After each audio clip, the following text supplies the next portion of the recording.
यार देखो, ये है एक्सरसाइज 14.2 का आपका क्वेश्चन नंबर 7।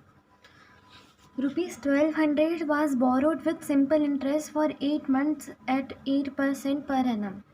यानी कि ₹1200 को बोरो किया, बोरो मतलब उधार लिया, उधार लिया किसके साथ? With simple interest. यार ₹1200 was borrowed with simple interest, मतलब क्या हुआ? ₹1200 को मैंने सिंपल इंटरेस्ट के साथ में उधार लिया, विथ मतलब साथ में, है ना। तो ₹1200 was borrowed with simple interest का मतलब मैंने ₹1200 को सिंपल इंटरेस्ट के साथ में उधार लिया, यानी कि जो मेरा ₹1200 है उस पर मेरा क्या लग रहा है? सिंपल इंटरेस्ट लग रहा है। और जिस पे मेरा सिंपल इंटरेस्ट लगता है वो क्या होता है? वो प्रिंसिपल होता है। तो यार ठीक है। फॉर 8 मंथ्स, कितने मंथ्स के लिए? 8 मंथ्स के लिए मैंने बोरो किया, 8 मंथ्स के लिए। किस रेट पे? Eight 8% per annum. परसेंट को आप पीसी ऐसे भी लिख सकते हो, परसेंट। पर एनम मतलब क्या होता है? 1 ईयर, ठीक है। परसेंट ये क्या है? परसेंट है। और पर एनम का मतलब क्या होता है? 1 ईयर, ठीक है। How much money should be repaid after 8 months. बोल रहा है कि अब 8 मंथ्स के बाद में आपको कितने मनी रीपे करना है, यानी कि यार मतलब अमाउंट पूछ रहा है। इनडायरेक्टली हमें क्या पूछ रहा है? अमाउंट पूछ रहा है। सबसे पहले ये बोल रहा है कि मैंने ₹1200 को उधार लिया सिंपल इंटरेस्ट के साथ में 8 महीने के लिए। तो मुझे स्टार्टिंग में ही क्या मिल गया? मुझे स्टार्टिंग में ही मिल गया मेरा, मतलब यार मुझे स्टार्टिंग में क्या मिल गया? मुझे क्या क्या गिवन है? सबसे पहले गिवन लिखो। गिवन है मुझे मेरा प्रिंसिपल ₹1200। प्रिंसिपल का डेफिनेशन बताया था ना कि जो भी अमाउंट हम लोग बोरो करते हैं या किसी को लेंड करते हैं या डिपॉजिट करते हैं, इन्वेस्ट करते हैं, वो सब क्या आता है हमारा? वो सब हमेशा आपका क्या रहेगा?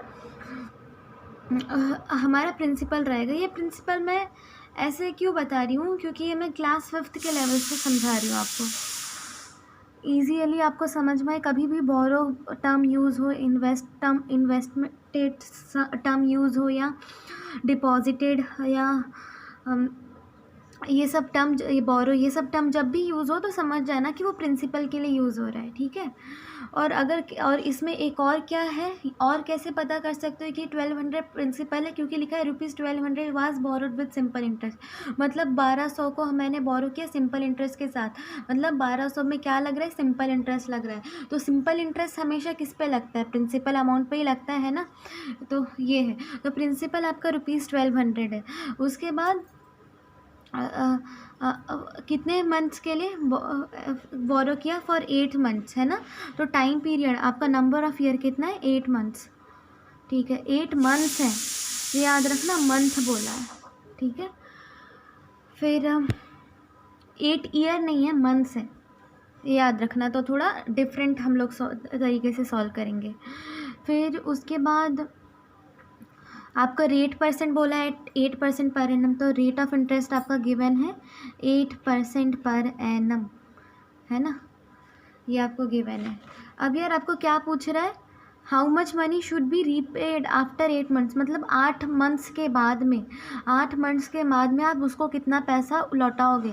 तो क्या पूछ रहा है? अमाउंट पूछ रहा है ना, क्योंकि इसने बोरो ही किया था 8 मंथ्स के लिए, बोरो किया था 8 मंथ्स के लिए। और बोरो करने के बाद जो भी मनी आप रीपे करते हो, है ना, एक टाइम पीरियड के ख़त्म होने के बाद, जो टाइम है वो ख़त्म होने के बाद जो भी मनी आप रीपे करते हो उसको क्या बोलते हैं हम लोग? उसको अमाउंट बोलते हैं। तो यहाँ पे क्या पूछ रहा है? इसलिए यहाँ पे पूछ रहा है how much money should be repaid after 8 months, यानी कि अमाउंट ही पूछ रहा है, तो यहाँ पे क्वेश्चन मार्क। अब अमाउंट पता होने के लिए अमाउंट का फॉर्मूला क्या है? Amount equal to principal minus interest. हम लोग अभी 5th क्लास में बस सिंपल इंटरेस्ट पढ़ने, इसलिए मैं इंटरेस्ट की जगह सिंपल इंटरेस्ट लिख दे रही हूँ, वरना इंटरेस्ट तो 2 इंटरेस्ट लिखते हैं यहाँ पे, वरना एक्चुअल फॉर्मूला में प्रिंसिपल माइनस इंटरेस्ट ऐसा लिखा जाता है।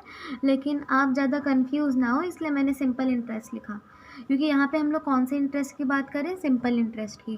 तो यहाँ पे ऐसा ही मेरा क्या है, मुझे नहीं पता है, तो मुझे पहले अमाउंट पता करने के लिए सिंपल इंटरेस्ट निकालना होगा। तो यार मैं जब गिवन लिख दे रही हूँ तो ही मुझे पता चल जा रहा है कि मुझे किन किन चीज़ों को निकालना है और कैसे क्वेश्चन सॉल्व करना है। मुझे अमाउंट पूछ रहा है तो क्वेश्चन, तो अमाउंट का मैंने फॉर्मूला लिख दिया तो मुझे पता चल गया कि हाँ यार सिंपल इंटरेस्ट भी निकालना पड़ेगा, वो नहीं गिवन है। तो सबसे पहले सिंपल इंटरेस्ट निकालना पड़ेगा। सिंपल इंटरेस्ट निकालने का फॉर्मूला P/R/N/100, ये है फॉर्मूला। अब देखो आपके पास P भी गिवन है, R भी गिवन है और N भी गिवन है, सारी चीज़ें गिवन है, आप इजीली निकाल सकते हो। लेकिन एक डिफ़िकल्टी क्या आ गई है कि यहाँ पे नंबर ऑफ़ ईयर्स में 8 मंथ्स दे दिए, ईयर नहीं दिया है। तो यार 1 ईयर में कितने मंथ्स होते हैं? 12 मंथ्स। तो आपको 8/12 लिखना पड़ेगा। इस 8 मंथ्स को कैसे लिखोगे? ये फॉर्मूला में 8/12 करके, ठीक है। क्योंकि 8 मंथ्स कितने में आते हैं, कितने महीने में आते हैं? 1 मंथ में 12 ईयर होता है ना? 1 ईयर में 12 मंथ्स होते हैं, है ना? 1 ईयर में 12 मंथ्स होते हैं। तो 12 आउट ऑफ 8 12 मंथ्स में से कितना मंथ्स गिवन है? ओनली 8 मंथ्स गिवन है, ठीक है। होना कितना चाहिए था? 1 ईयर के बराबर होना चाहिए था, यानी कि 12 मंथ्स आपको गिवन होने चाहिए थे। लेकिन 12 मंथ्स आपको नहीं दिया। 12 मंथ्स की जगह क्या दे दिया है आपको? दे दिया है 12 मंथ्स की जगह क्या दे दिया आपको? 8 मंथ्स दे दिया है ना। 1 ईयर होना चाहिए था, तो इसलिए आप यहाँ पे क्या लिख दिए? 8 मंथ्स। फिर से नहीं समझे? एक बार फिर से समझा दूँ यार। यहाँ पे नंबर ऑफ़ ईयर्स में यार ईयर की जगह मंथ्स दे रखा है हमें, है ना? यहाँ पे ईयर की जगह मंथ्स दे रखा है, 8 मंथ ऐसा दे रखा है। तो यार मुझे तो ईयर का चाहिए, तो मैं अब 8 मंथ को क्वेश्चन में कैसे लिखूँ? यहाँ पे तो मैं ईयर ही लिखती हूँ। अब 8 मंथ दे रखा है तो कैसे लिखूँ? तो आप कैसे लिख दोगे? 8/12। 12 आपका डिनोमिनेटर में आ जाएगा और 8 आपका न्यूमरेटर में आ जाएगा, ठीक है। क्यों? क्योंकि 12 मंथ्स होने चाहिए थे, लेकिन एक साल में 12 मंथ्स होने चाहिए थे, लेकिन 8 मंथ दे रहा है, तो 8 आउट ऑफ 12, ठीक है।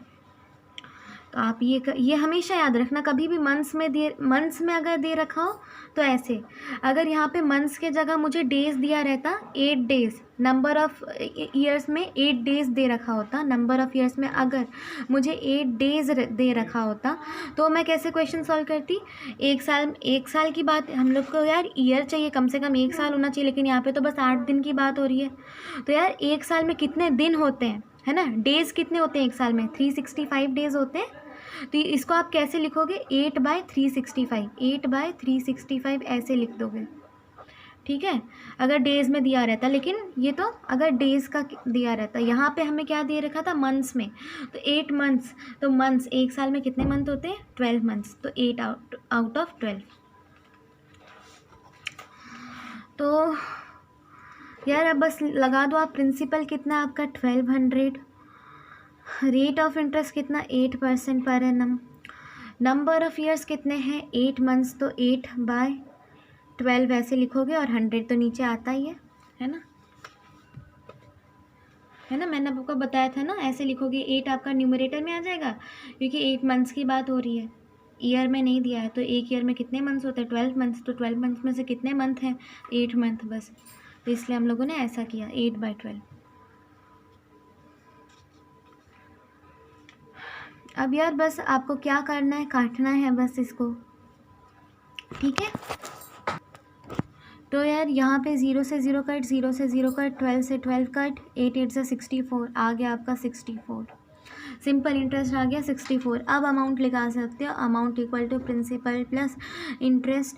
तो प्रिंसिपल है आपका ₹1200 प्लस इंटरेस्ट है आपका कितना? 64। अभी आपने निकाला इंटरेस्ट 64। तो बस यार इतना लिख देना है, आपका क्या हो जाएगा आंसर? 1264। ओके।